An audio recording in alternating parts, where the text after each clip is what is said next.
এই আসসালামু আলাইকুম গাইস। তো কী অবস্থা সবার, কেমন আছেন?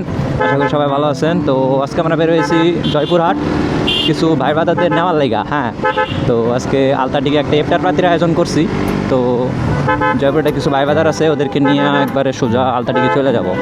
তো আমার সাথে আছে, দেখতে পাচ্ছেন, সাপড়ি রাইডার। হ্যাঁ, এই যে পিছন পিছন খুইলা একবারে টান দিতে আছে সাপড়ি রাইডার, মনোটন সাপড়ি রাইডার তানবিন।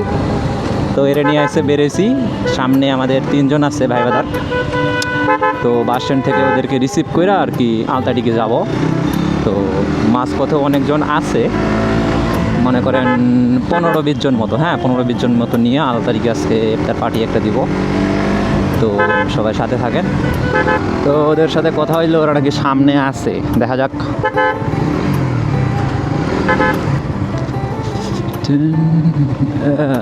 বাবা, 3 ছাত্রী। এই যে গাইস দেখতে পাচ্ছেন, অনেক অনেক ঠান্ডা লেগেছে বড় ভাইয়ের। এদিকে মুসা ভাই আছে, রোজা থেকে কানে কানে একটা খাতারনাক জিনিস লাগাইছে।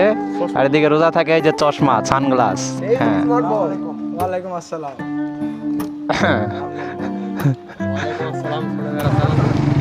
তো আমরা জয়পুরহাট থেকে রওনা দিয়েছিলাম আলতাডিগির উদ্দেশ্যে। তো আলতাডিগি চলে এসেছি।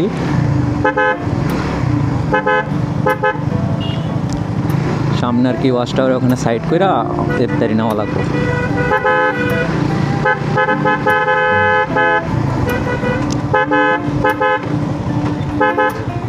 এই লাউরা চলেই গেছে